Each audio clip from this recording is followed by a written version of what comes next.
santo día, el día que tú has señalado en tu palabra para poder celebrar honor y gloria a tu nombre.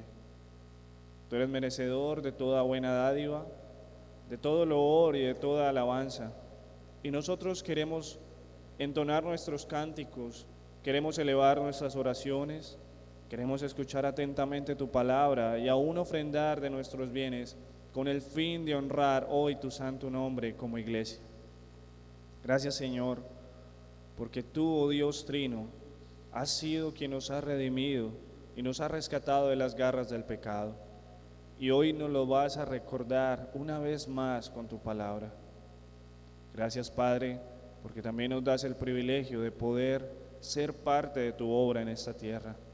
Nosotros, miserables humanos, tenemos ese gran don de poder llevar tu palabra, de evangelizar a toda criatura, de trabajar en tu viña, Señor. Oh Padre, dirígenos ahora en la enseñanza, para que precisamente seamos instruidos para trabajar, para laborar, para ser obreros de valor en tu viña. Queremos ser tus siervos. Oh Padre, quizás algún día alcanzaremos ese título honroso de ser llamados siervos inútiles. Gracias, Padre, por escuchar nuestra oración. En el nombre de tu Hijo amado. Amén. Pueden tomar asiento.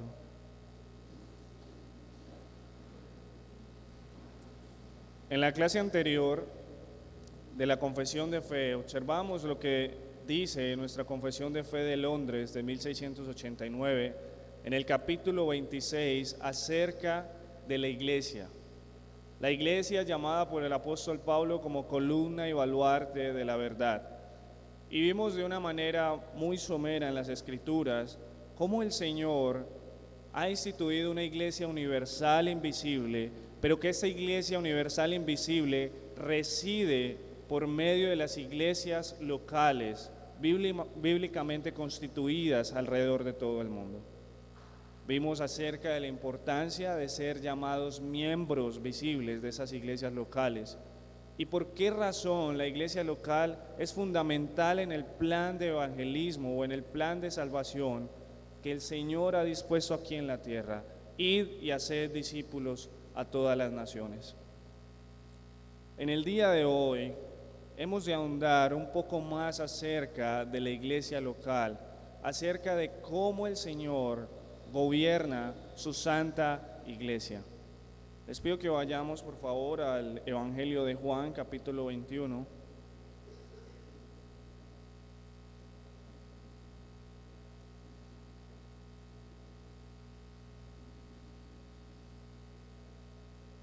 Evangelio de Juan, capítulo 21. Vamos a hacer lectura del versículo 17. Dice la palabra del Señor: le dijo la tercera vez, hablando de Cristo: Simón, hijo de Jonás, ¿me amas? Pedro se entristeció de que le dijese la tercera vez: ¿me amas? Y le respondió: Señor, tú lo sabes todo, tú sabes que te amo. Jesús le dijo: apacienta mis ovejas. Después de la resurrección de nuestro amado Señor Jesucristo, vemos cómo se le presenta a los apóstoles, pero de una manera especial tiene una conversación casi que privada con el apóstol Pedro.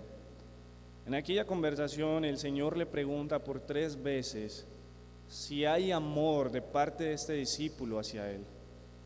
3 veces, al igual de las 3 veces como le negó el apóstol antes de ser crucificado, le pregunta: Pedro, ¿me amas? Estamos en la tercera respuesta de Pedro y ya con su corazón entristecido, tal vez recordando que le había negado por tercera vez, le responde: Señor, tú lo sabes todo, tú sabes que yo te amo. Bueno, lo importante de esta conversación es lo que el Señor le añade a la respuesta de Pedro: apacienta mis ovejas. Y esta simple mandato o esta simple orden de parte del Señor Jesucristo a Pedro encierra una gran profundidad acerca de la misión del Evangelio aquí en la tierra a través de la iglesia local. El Señor le dice a Pedro, apacienta mis ovejas. Y esto denota una gran obligación de parte de muchos siervos redimidos por Jesucristo para ser ayudadores en el reino, para apacentar a las ovejas. Sobre todas las cosas, también nos infiere una gran necesidad del rebaño de Jesucristo de ser apacentados en esta tierra. Cristo es el buen pastor que da su vida por sus ovejas. Y Él prometió antes de ascender a los cielos que Él estaría con nosotros todos los días hasta el fin de este mundo. La manera en que el Señor Jesucristo está con los suyos hasta el fin del mundo es a través de la misma iglesia local y sobre todo a través del gobierno de esta iglesia. Cristo gobierna y ha establecido un orden, una organización estructuralmente sobre su santa iglesia. Él gobierna su iglesia. Por eso es el tema de hoy, el gobierno de la iglesia, una pluralidad de varones. Lo primero que hemos de mirar es que Cristo es precisamente quien gobierna la iglesia invisible y por tanto todas las iglesias locales que hay en el mundo. La palabra del Señor nos muestra en Colosenses 1:17, el apóstol Pablo diciéndole a los de Colosos, y Él es la cabeza, refiriéndose a Cristo, del cuerpo que es la iglesia. El mismo Pablo afirmaría a los de la iglesia de Éfeso, sino que siguiendo la verdad en amor, crezcamos en todo aquel que es la cabeza, esto es Cristo. Cristo es quien gobierna la iglesia. Cristo es el rey, es el comandante de la iglesia. No hay ninguna otra cabeza.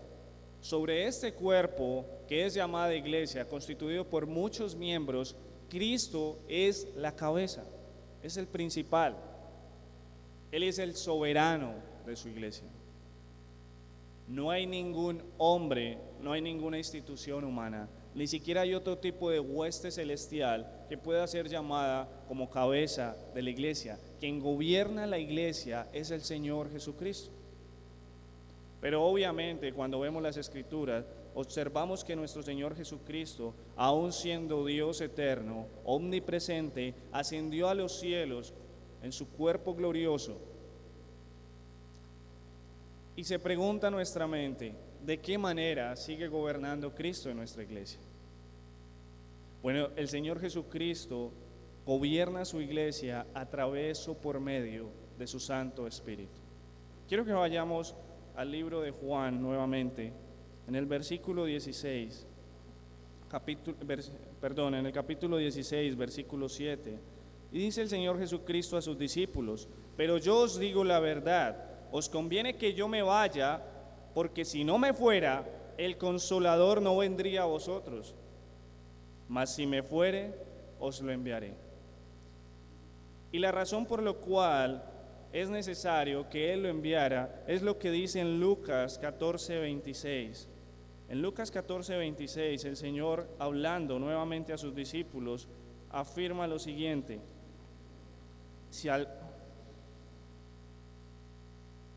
mas el Consolador, el Espíritu Santo, a quien el Padre enviará en mi nombre, Él os enseñará todas las cosas y os recordará todo lo que yo os he dicho. Cristo gobierna a través de su representante, su vicario, el Santo Espíritu, en la Iglesia universal y por tanto en todas las iglesias locales. Esto aparentemente parece ser una simple idea de la Biblia, pero esto trasciende mucho más allá, al punto de salvaguardar a los redimidos de Jesucristo de las grandes mentiras que hoy en día se hablan. No es cierto que hay un hombre destinado por Dios para ser la cabeza de la iglesia universal o de todas las iglesias locales en el mundo. esto nos infiere a que es una gran mentira lo que es llamado por la Iglesia romana como el papado. El Papa no tiene ninguna potestad como autoridad suprema sobre la Iglesia del Señor Jesucristo. El Señor Jesucristo es la cabeza de su Santa Iglesia. Pero ahora, nuestro amado Salvador es tan bueno con nosotros que se ha placido en su beneplácita voluntad de constituir ciertas herramientas o de valerse de ciertos instrumentos, hombres, humanos, varones. Vayan a Efesios capítulo 2, versículo 19.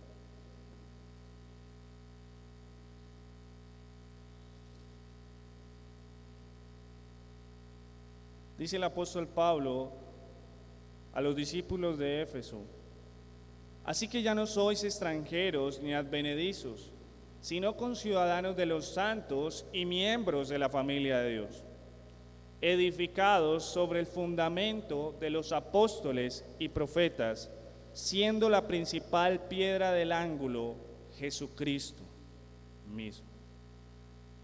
El Señor Jesucristo es la cabeza y es la piedra angular de ese edificio llamado iglesia. Si no hay piedra angular, el edificio se derrumba fácilmente. Es más, no hay donde establecer fundamentos o cimientos. La piedra angular es aquella piedra que sostiene toda la edificación. Pero al Señor Jesucristo le plació establecer un fundamento a través de los apóstoles y los profetas. Por tanto, los apóstoles fueron constituidos para llevar la gran misión de establecer la revelación de Cristo aquí en la tierra, terminar la revelación, cerrar el canon, sobre todo ello también constituir iglesias locales, pero aún una mayor misión o una honrosa misión, el hecho de establecerse como fundamento de la iglesia. Es decir, que la iglesia puede ser llamada como un pequeño edificio o un edificio grande, en donde la piedra angular siempre va a ser Jesucristo, pero sobre esa piedra angular va a haber un fundamento en los apóstoles y profetas. Obviamente el fundamento no es sobre los hombres como tales, no es que Pablo mismo o Pedro o Juan constituyan el fundamento como persona en la iglesia, sino que es precisamente su misión de apóstoles por medio de la palabra que se establecen como fundamento o cimiento de la iglesia. Son hombres que el Señor se plació en usar. Pero la palabra nos enseña que aún más hay un plan de gobierno de Cristo sobre su iglesia. Hay una organización estructurada y se basa o usa como instrumentos a los hombres. Los apóstoles han de enseñar que no solamente constituyeron iglesias locales, sino que además de ello instituyeron dentro de esas iglesias discípulos, obviamente, miembros de esa iglesia, pero también otro tipo de miembros llamados oficiales o en su caso diáconos y ancianos u obispos. La palabra del Señor nos muestra que hay una iglesia que es constituida o conformada por un sinnúmero de miembros redimidos, creyentes genuinos, que conforman esa asamblea llamada iglesia. Una gran congregación de redimidos por la sangre de Jesucristo constituyen o conforman la asamblea llamada iglesia. Pero dentro de esa asamblea el Señor ha dispuesto un orden, ha dispuesto a ciertos miembros varones para que aprendan o sepan guiar a su iglesia. Y estamos hablando no de la iglesia conocida normalmente como la iglesia universal, sino que estamos hablando netamente y también dentro de las iglesias locales. Toda iglesia local está constituido por una asamblea de miembros y en esa asamblea de miembros hay ciertos miembros oficiales llamados diáconos y otros llamados ancianos u obispos, o como hoy en día se conocen mejor, pastores. Hemos entonces de ver cómo el Señor gobierna como cabeza de la iglesia a través del Espíritu Santo, pero también lo hace a través de ciertos varones llamados a ser miembros oficiales dentro de la iglesia local. Vamos a ver primeramente lo que habla la Escritura acerca de los llamados diáconos. En el libro de Filipenses, el apóstol Pablo saluda a los discípulos de Filipos y les dice: a todos los santos en Cristo Jesús, y a esto se está refiriendo a toda la asamblea de la iglesia de los filipenses, o sea, todos los miembros de esta iglesia local, pero añade que están en Filipos, con los obispos y diáconos. Acá no podemos ocultar nada ni podemos tratar de interpretar otra cosa. Acá el apóstol Pablo está diciendo que una iglesia local, en este caso la iglesia de los filipenses, al igual que las demás otras iglesias constituidas en su tiempo, estaban conformadas por miembros, es decir, una asamblea de miembros, de creyentes, pero también estaba conformada por obispos y en este caso por diáconos.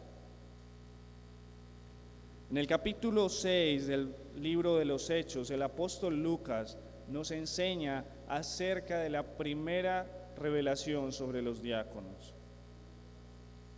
Y hemos de ver en los primeros 3 versículos del capítulo 6 del libro de los Hechos algo que es una enseñanza para toda nuestra iglesia, en especial para las iglesias locales. La primera iglesia constituida como iglesia local vio una gran necesidad.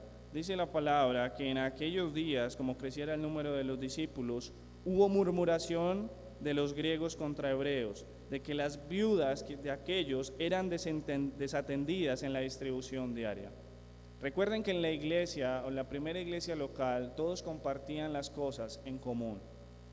Obviamente, había una fraternidad y había también el hecho de esa hermosa visión de compartir aún los bienes como en común. Pero, como siempre hay pecado en la Santa Iglesia del Señor, aún en los miembros más santos, vemos que se dio una pequeña controversia. Algunas de las mujeres o las esposas de los judíos llamados griegos o algunos hermanos judíos tenían disputas entre sí porque no se les era entregada la misma ración o la misma cantidad, por así decirlo, de alimento que las demás mujeres. Aparentemente había una discriminación en medio de la iglesia. Bueno, los apóstoles, como máxima autoridad de esta iglesia, llaman y convocan a toda la asamblea de los miembros y les exponen el problema.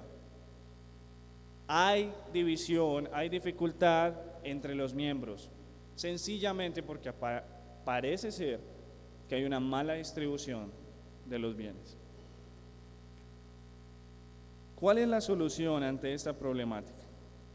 Lo que dice los apóstoles está en el versículo 3 acerca de la solución para ello. Dice: buscad pues, hermanos, de entre vosotros a 7 varones de buen testimonio, llenos del Espíritu Santo y de sabiduría, a quienes encarguemos de este trabajo.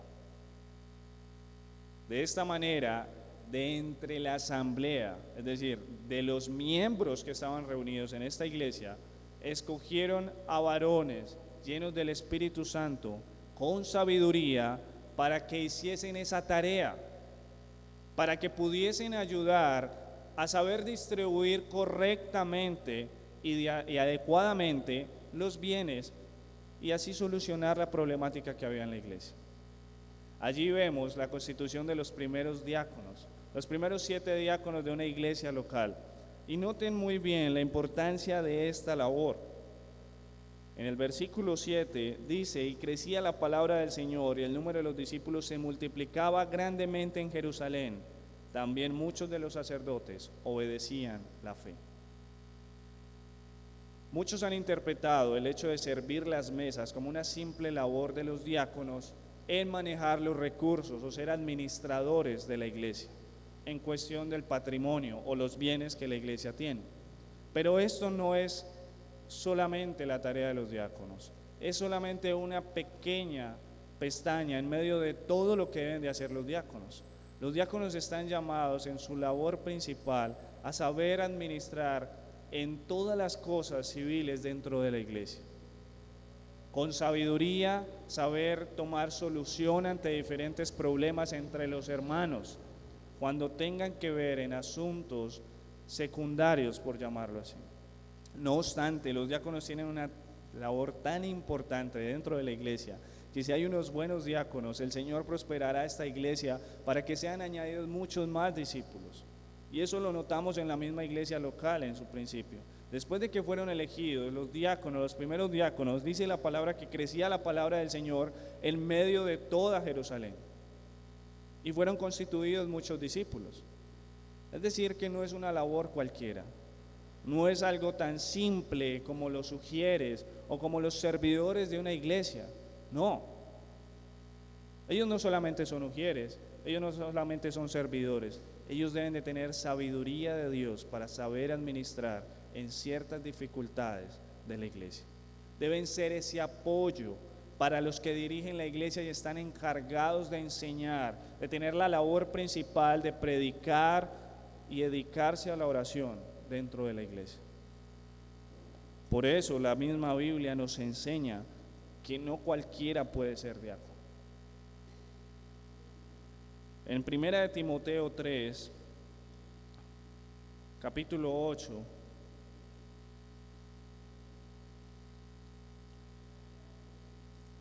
vemos al apóstol Pablo enseñándole a Timoteo acerca de los requisitos para ser diácono dentro de la iglesia local. Aparentemente es simple decir que cualquier persona lleno del Espíritu Santo y con sabiduría puede ser un diácono. Pero precisamente el hecho de ser lleno del Espíritu Santo y de sabiduría implica ciertos elementos que están dentro de esta persona. Cualquiera no tiene esa gracia de Dios para ser diácono. Y eso lo hemos de evaluar con los mismos requisitos que pone el apóstol Pablo. Los diáconos deben ser honestos, sin doblez, no dados a mucho vino, no codiciosos de ganancias deshonestas, principalmente porque guardan aún los bienes de la iglesia y deben distribuirlos dentro de los miembros necesitados. Sigue añadiendo el apóstol, que guarden el misterio de la fe con limpia conciencia, es decir, que estos varones deben ser instruidos en la Escritura para que sepan guardar la fe con sana conciencia. Sigue diciendo el apóstol, que sean sometidos a prueba primero. Es decir, aún viendo los requisitos aparentemente en un hermano, este debe ser sometido a prueba para saber si es capaz de llevar tal labor, porque no es cualquier labor. Sigue el apóstol, irreprensibles. Añade en el versículo 12, los diáconos sean maridos de una sola mujer y que gobiernen bien sus hijos y sus casas. Noten que los requisitos no son tan fáciles. Los requisitos atañen al carácter de la persona o del cristiano. No es simplemente aquel varón que vemos con el gran don de saber distribuir administrativamente ciertas cosas en la iglesia, o aquel varón que es capaz de organizar muy bien el servicio en una iglesia, la logística. Ese no es el único requisito de los diáconos. El diácono debe saber manejar muy bien la espada de la verdad, la escritura. Debe ser cauteloso, debe dar testimonio aún de su casa, debe saber gobernar su casa. Su carácter debe ser irreprensible, debe ser ejemplo para muchos hermanos. Debe ser alguien que siga a Cristo de manera incondicional, pero que vea a Cristo como su fiel reflejo, como aquel anhelado ejemplo que desea llevar en sí mismo.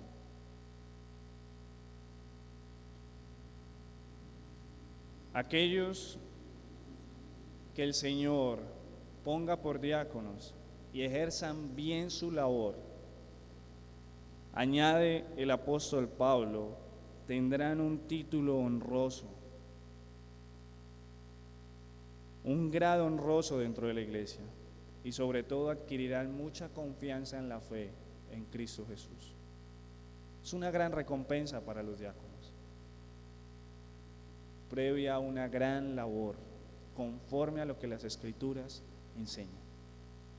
Y esto demanda a que las iglesias tengamos dentro de sí, todos los miembros, la plena convicción de buscar, de tratar de reconocer a aquellos hermanos que pueden ayudarnos dentro de la obra como diáconos. Esto no es una labor de aquel hermano que cree que está llamado a ser diácono. Esto es una labor de todos los miembros de la iglesia. Todos debemos de procurar tener varones conforme a los requisitos para ser diáconos. Todos. Las esposas deben procurar que sus maridos traten de llevar estos requisitos dentro de sí. Aún los hijos son fundamentales, obedeciendo a sus padres, para que su padre pueda tener, o al menos anhelar a tener ese título honroso. Pero sobre todo los varones debemos esforzarnos para tratar de adquirir esos requisitos. Hay otro grado y otro miembro oficial dentro de la iglesia local: los ancianos, o como se conocen, obispos, presbíteros o pastores en el día de hoy. Los apóstoles tuvieron su labor de instituir miembros fieles dentro de la iglesia, de discipularlos. Pero los apóstoles sabían que ellos no eran inmortales, que algún día partirían a los cielos con nuestro amado Señor Jesucristo. Y ellos se encargaron de que precisamente como fundamento, como cimiento de la iglesia siguiera creciendo adecuadamente como el edificio que Cristo construyó desde el principio. Y eso lo hicieron constituyendo ancianos, pastores, obispos dentro de las iglesias locales. El apóstol Pablo tenía un gran celo por constituir ancianos, pastores que llevaran y dirigieran el rebaño dentro de la iglesia. El apóstol les dice a los miembros de la iglesia de Miletos que el Espíritu Santo había puesto dentro de ellos ancianos, había puesto pastores, con el fin de que ellos apacentaran la iglesia del Señor. Precisamente es en los ancianos donde se ve claramente, de manera mucho más visible, la misión que Cristo le enseñó a Pedro: apacienta mis ovejas. Los ancianos son aquellos encargados de gobernar la iglesia de Cristo por medio de la Santa Escritura.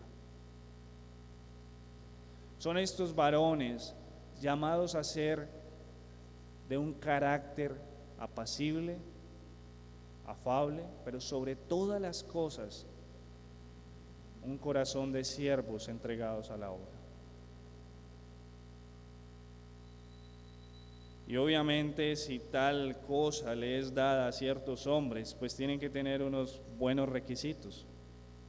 No cualquiera puede ser anciano dentro de una congregación. El apóstol Pablo, antes de hablar de los requisitos de los diáconos, le dice a Timoteo en el versículo 1 del capítulo 3: si alguno anhela obispado, buena obra desea. Una gran obra, es una gran tarea. Es el reflejo pequeño de aquel buen pastor que guía todas las ovejas. Pero le añade: si alguno desea esto, debe tener ciertos requisitos. Debe ser evaluado, pasado por el sedazo, darnos cuenta si tiene esto dentro de su persona. El apóstol dice que debe ser irreprensible, marido de una sola mujer. Añade: sobrio, prudente, decoroso, hospedador o solidario, apto para enseñar. Y esto infiere a que no solamente tenga la capacidad o el don de enseñar, sino que su misma vida sea una enseñanza para los demás miembros. Eso lo hace apto, porque él va a predicar sobre los pecados que tal vez él comete. no dado al vino, no pendenciero, es decir, no rencilloso, no buscador de pleitos, no codicioso de ganancias deshonestas, una de las cosas más olvidadas hoy en día por muchos autodenominados pastores, sino amable, apacible y no avaro, que gobierne bien su casa, que tenga a sus hijos en sujeción con toda honestidad. Y añade el apóstol, pues el que no sabe gobernar su casa o su propia casa, ¿cómo cuidará de la iglesia de Dios? No un neófito, no es alguien recién convertido. No sea que envaneciéndose caiga en condenación o caiga al lado de Satanás.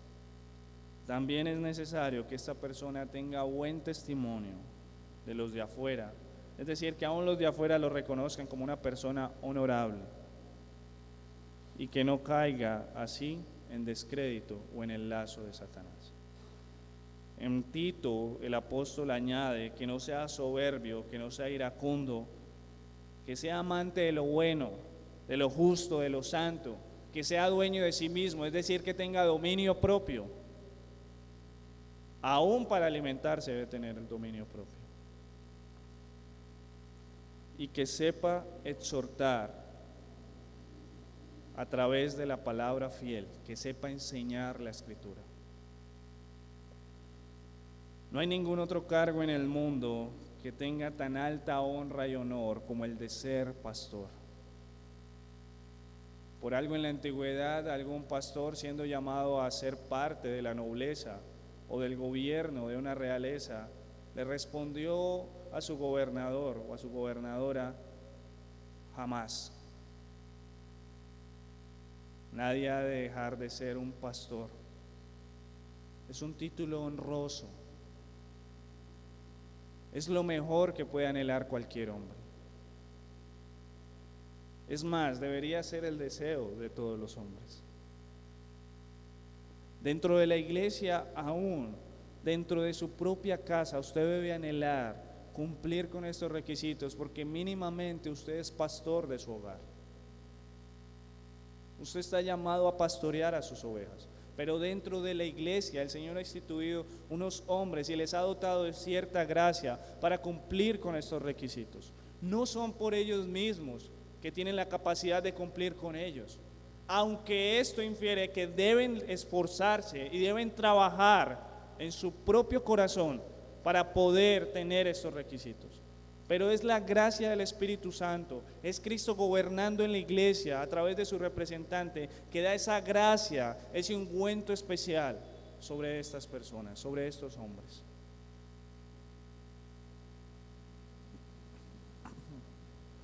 Es necesario aclarar que sobre todas las cosas, este título, al igual que el de los diáconos, solamente le es dado a los varones.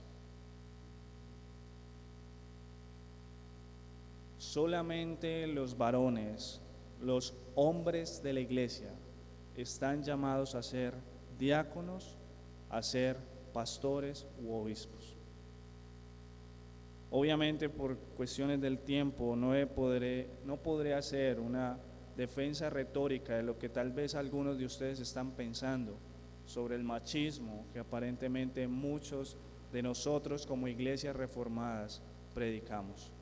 Pero pueden ustedes mismos tomar un estudio solamente de unos pequeños pasos anteriores a los requisitos de los diáconos y de los ancianos, para que vean cómo el apóstol Pablo enseña la razón por la cual esto solamente le es dado a los varones. Si el Señor hubiese estipulado que este llamado fuese para las mujeres también, con gusto lo predicaríamos. Pero el Señor no ha instituido esto. Al Señor le plació que han de ser apóstoles varones los que Él instituyó, y que de esta manera los ancianos, los diáconos, los sucesores de los apóstoles sean varones. Otra cosa que debemos añadir es que el apóstol y nuestro Señor Jesucristo no enseña a que sea un solo anciano.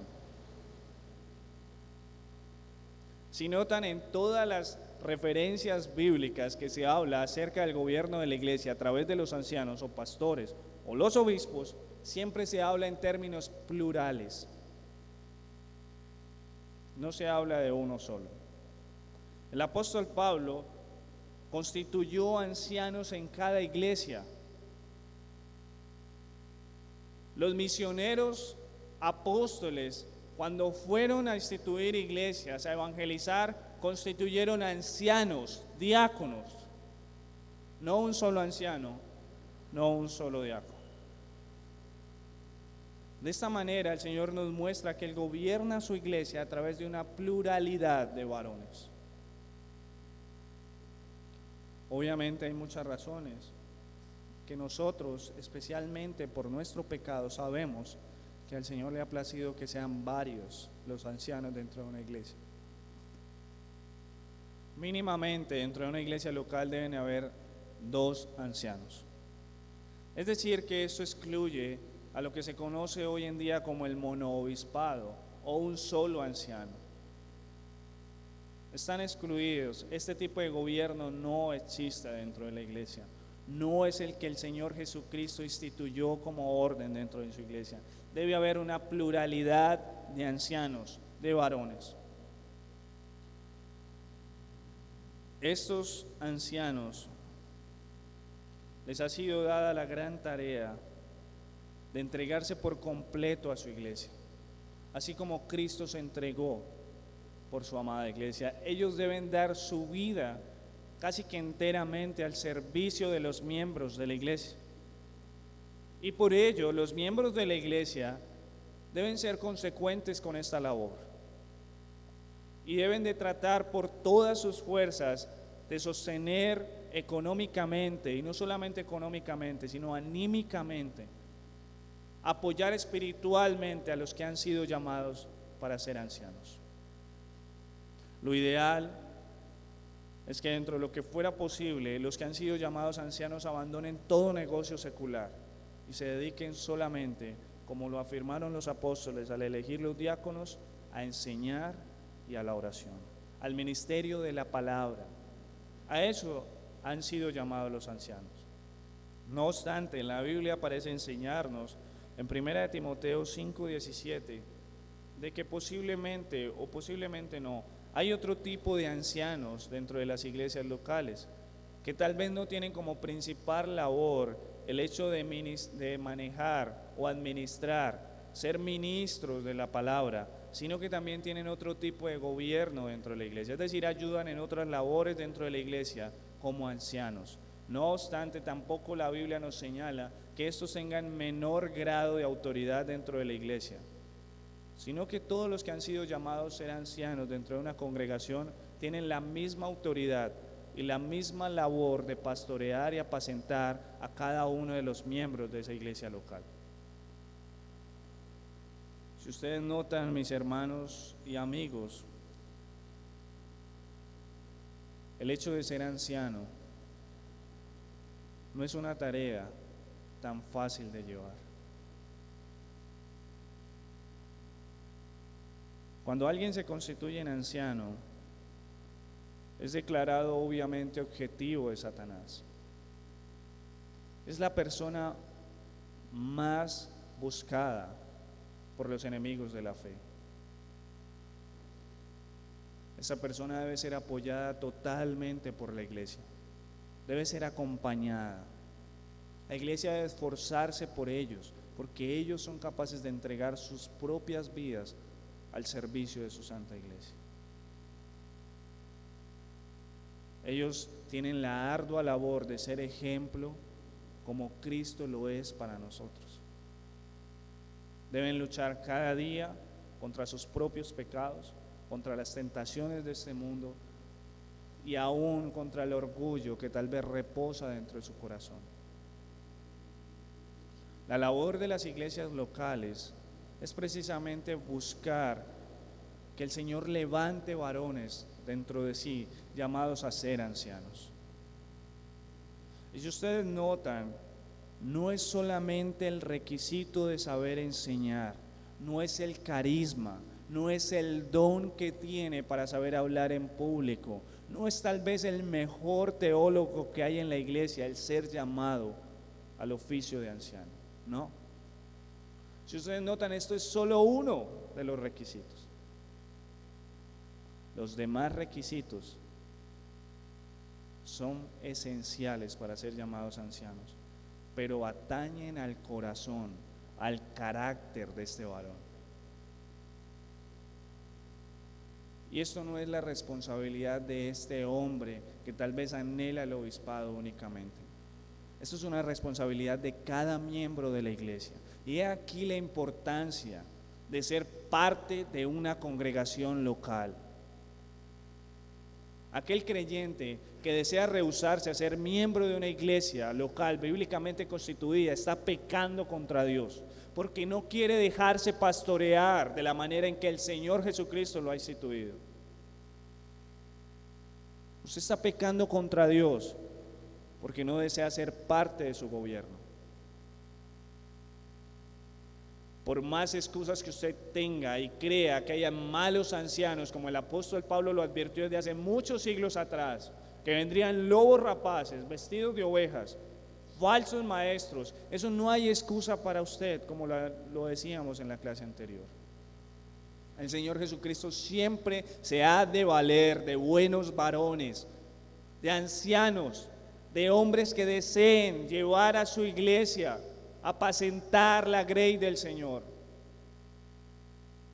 de hombres que, como dice el apóstol Pedro, desean apacentar el rebaño de Jesucristo sin ningún tipo de orgullo, vanagloria, sino que desean servir humildemente a los pies de su maestro.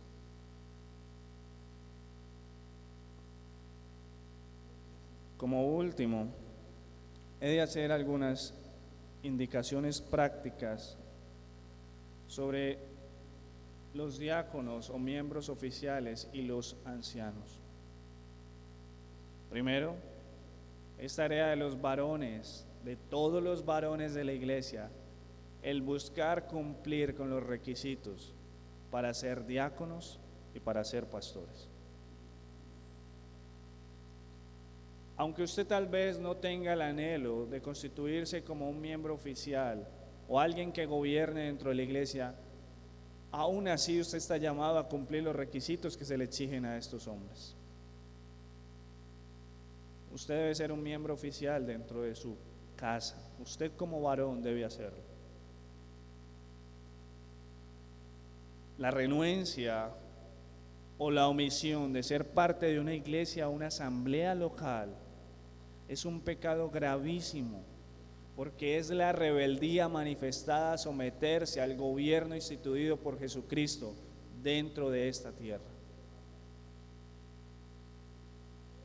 Los miembros de una iglesia local deben también orar, anhelar, tener diáconos y sobre todo ancianos, y una pluralidad de varones que se levanten como gobernadores conforme a la Escritura dentro de la congregación.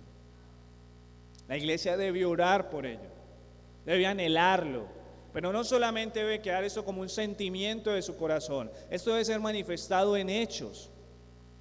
La iglesia tiene el trabajo de levantar a sus propios ancianos, de levantar a sus propios diáconos. Es la iglesia local la que está llamada a hacer eso. Ustedes, nosotros como tal, estamos llamados a orar, a anhelar, pero sobre todo a trabajar porque haya una pluralidad de ancianos, una pluralidad de diáconos dentro de esta iglesia.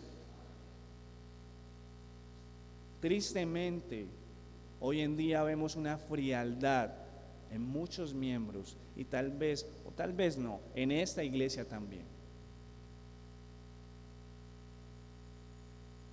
No hacemos nada para levantar ancianos.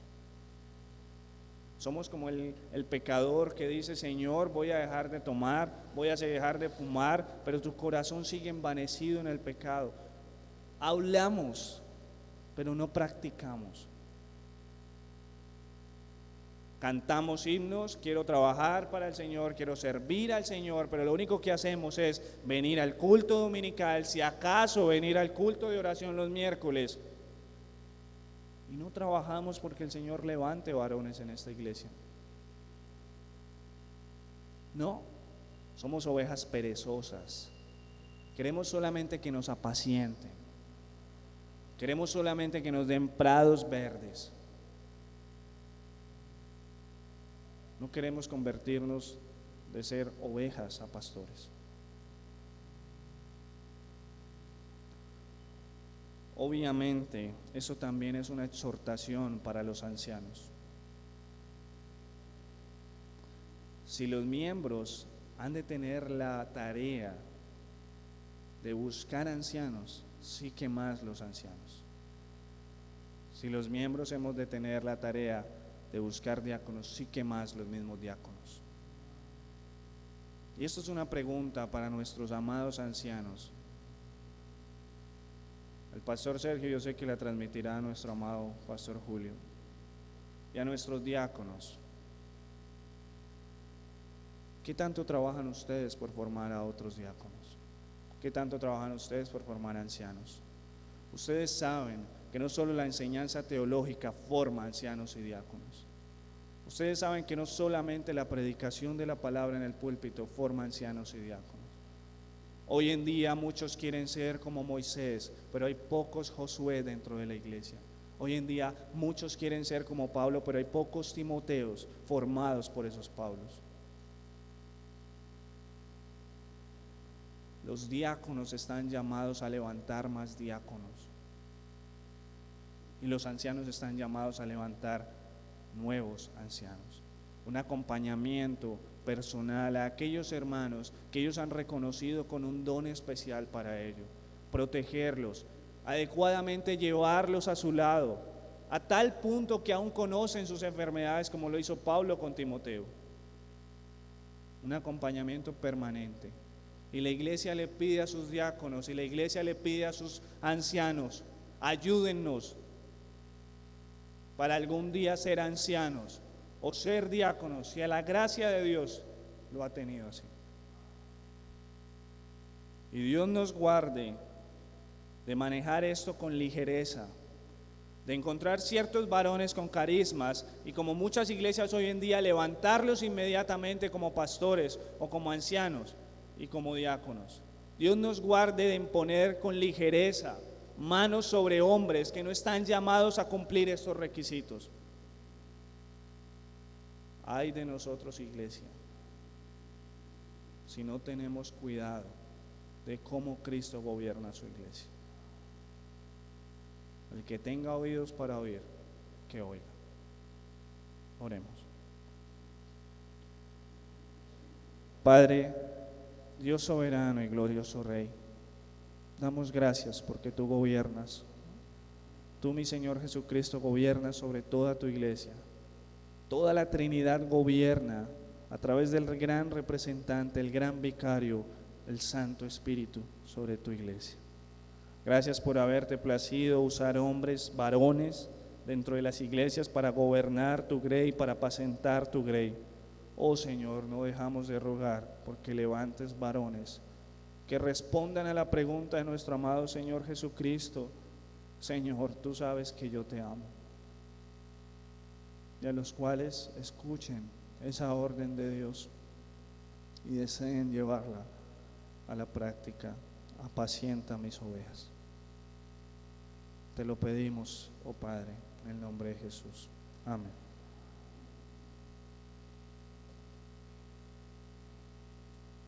Buenos días, tenemos, amado Edwin, muchas preguntas el día de hoy. Creo que muchas de ellas, por causa del tiempo, se las voy a remitir al pastor Sergio, que por correo ya dé las respectivas respuestas. Hay una pregunta que se repite mucho y es sobre ese texto donde se habla de una diaconisa de Febe, creo que es en Timoteo, creo que es en Romanos. Romanos 16. Correcto. Quisiera, por favor, hermano Edwin, indicarnos o ilustrarnos a la luz de la palabra de Dios realmente si este es un ministerio también en el cual las mujeres están incluidas y cuáles serían los requisitos en el caso de que sea cierto de que las mujeres están incluidas como diaconisa para poder ejercer ese ministerio. Debemos tener en cuenta primero que un solo versículo no nos puede adoctrinar en cuanto a ciertos temas de la Biblia. No obstante, haciendo un estudio más detallado del versículo en donde Pablo le pide a los romanos que tengan cuidado de la hermana Febe, él la llama diaconisa dentro de la iglesia, debemos de mirar muy detenidamente este versículo. La mayoría, y aún aunque exista controversia en el día de hoy por este solo versículo, la mayoría han de entender que en la antigüedad la palabra diáconos o el hecho de ser llamado diácono significaba servir a las mesas como un camarero, pero sobre todas las cosas era alguien que estaba entregado a servir a otros. Lo que aparentemente enseña la Escritura o lo que nos enseña el apóstol Pablo, que no se ha de contradecir, es que esta hermana tenía una gran labor de servicio dentro de la iglesia. Mas esta hermana no tenía una característica como miembro oficial dentro de la iglesia, es decir, ella no tenía un cargo de gobierno dentro de la iglesia.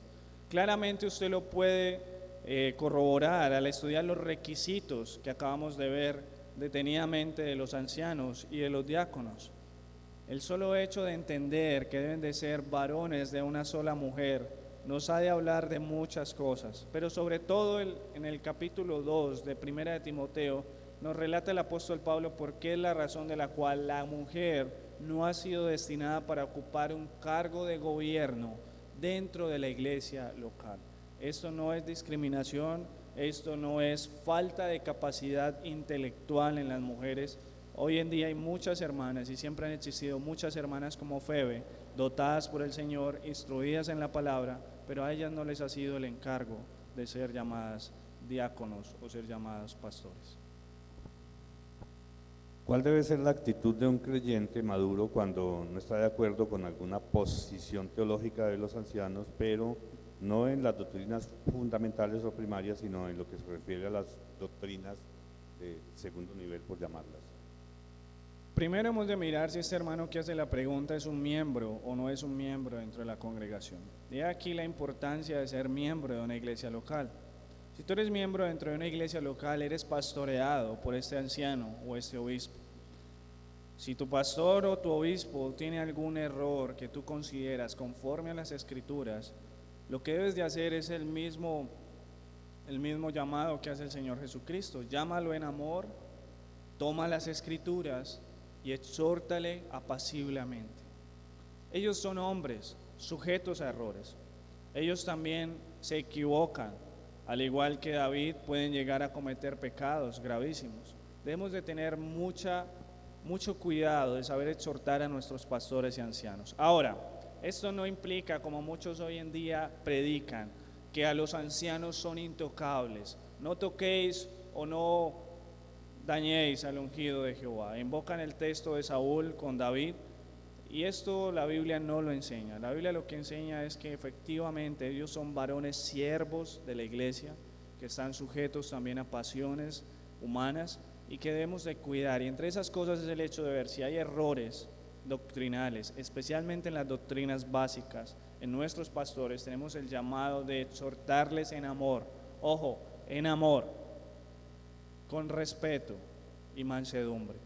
Pero si ha de ser de aspectos secundarios, pues mi hermano, si es algo que es aspecto secundario, te aconsejo ir con el propio pastor para pedir consejería o fundamentos acerca de esta posición. Y obviamente si estás dentro de esta iglesia es porque aceptaste el hecho de tener estas doctrinas como al menos parte de tu profesión de fe, y deberás tener mucho cuidado de no ser causa de división también en algunos hermanos que no comparten tu misma posición. Debes de tener mucho cuidado porque aún hay hermanos débiles que esto puede ser causa de denigrar la fe o de abandonar la fe. Exactamente eso era lo que yo iba a anotar. Dos cositas con respecto a la pregunta. Número uno, se puede perfectamente tener diferencia con los pastores y con la postura oficial de la iglesia en asuntos de doctrinas secundarias, pero el hermano que tiene la diferente posición debe ser un hombre consagrado en amor a buscar y mantener la unidad de la iglesia. Su principal vocación, su principal obligación es mantener la unidad de la iglesia, y eso implica mantener con mucho cuidado su postura, es decir, no estar divulgándola y compartiéndola con hermanos débiles en la fe. Cuando tú compartes tu postura diferente con un pastor o con un hermano maduro, no va a haber ningún problema, porque nosotros sabemos que el hombre maduro en la fe puede diferir en amor. Yo puedo amar completamente y totalmente sin ninguna restricción a un hermano que piensa diferente que yo en una doctrina secundaria. Pero los hermanos nuevos, los hermanos ingenuos, los hermanos no instruidos, los hermanos no fundamentados en la enseñanza bíblica, que no tienen todavía capacidad exegética, pueden ser poderosamente influenciados y negativamente influenciados por la diferencia doctrinaria. Así que en esos casos, con mucho celo, el hermano que tiene la diferencia secundaria, guardar la unidad de la iglesia, manteniendo su posición con mucha discreción y compartiéndola solo con personas maduras de la iglesia que sepan, que sean capaces de diferir en amor. Y segundo y número dos, el hermano que tiene la diferencia secundaria con los pastores y la postura oficial de la iglesia, ante todo debe estar sujeto a sus ancianos. O sea, él debe continuar sujeto a sus ancianos. Es decir, él muestra su sujeción a Cristo a pesar de la diferencia, estando sujeto a los ancianos de la iglesia. Amado, ¿a qué se refieren las escrituras cuando para los diáconos y ancianos les es requisito ser marido de una sola mujer? Pienso que aquí sería importante tratar el caso de muchos que llegan a la fe y han tenido un pasado donde han padecido quizás de divorcios, separaciones. Y segundo, es importante para los aspirantes ancianos que sean diáconos primariamente, esto para que la iglesia los conozca realmente en su servicio. Frente a la primera pregunta, es un tema que deberíamos de abordar de una manera más detenida. Pues yo le sugiero de tal manera a nuestro pastor que la pueda responder de manera más tranquila y más amplia en un correo.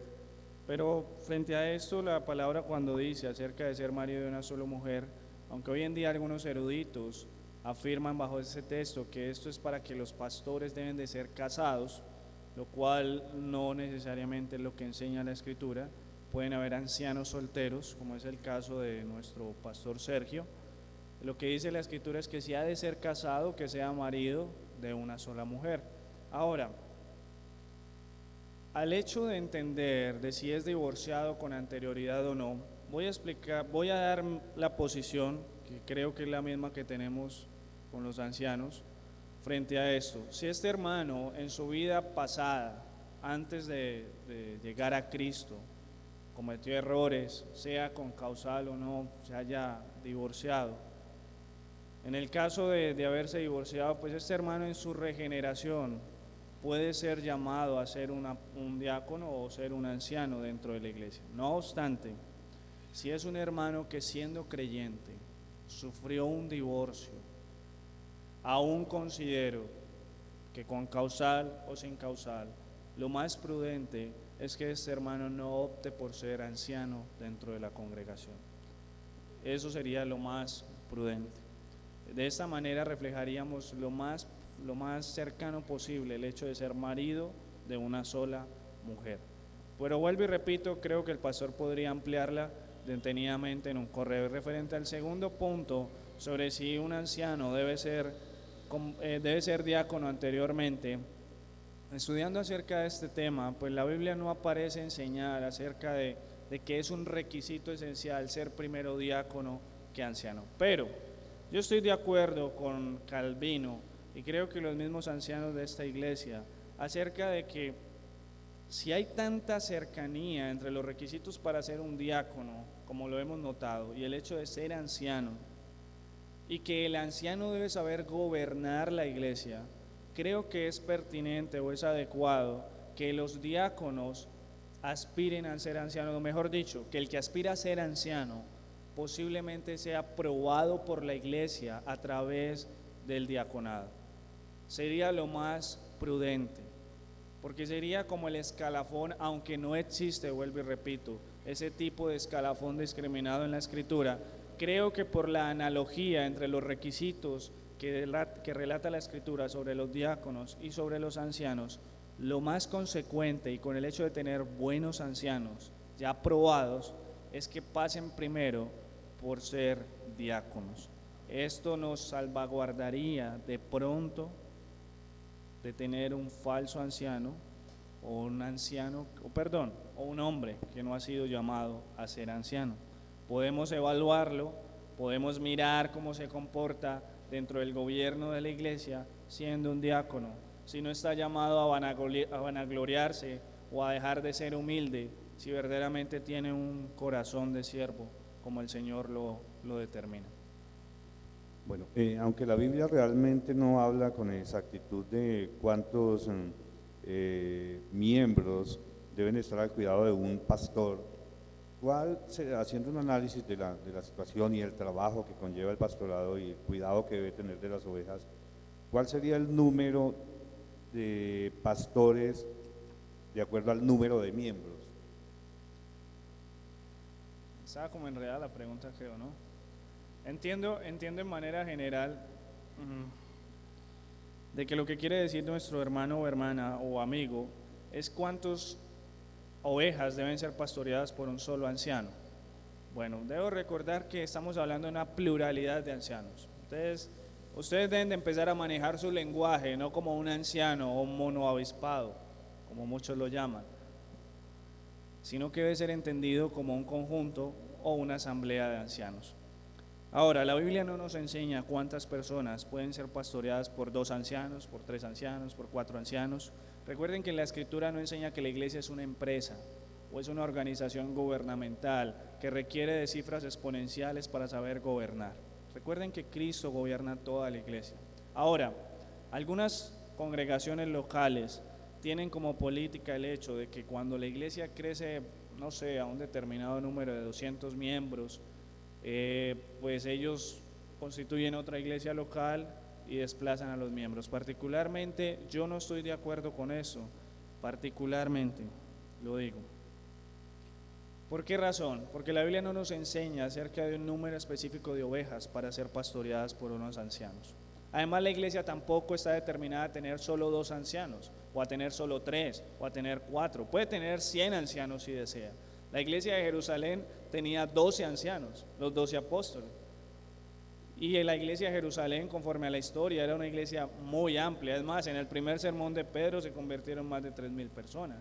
O sea, es una iglesia sumamente grande. Sin embargo, la iglesia debe observar muy cuidadosamente y cada miembro debe organizarse muy bien en saber reconocer rápidamente a ancianos para formarlos, para que puedan ayudar en suplir esas necesidades dentro de las iglesias conforme al número de hermanos que hay.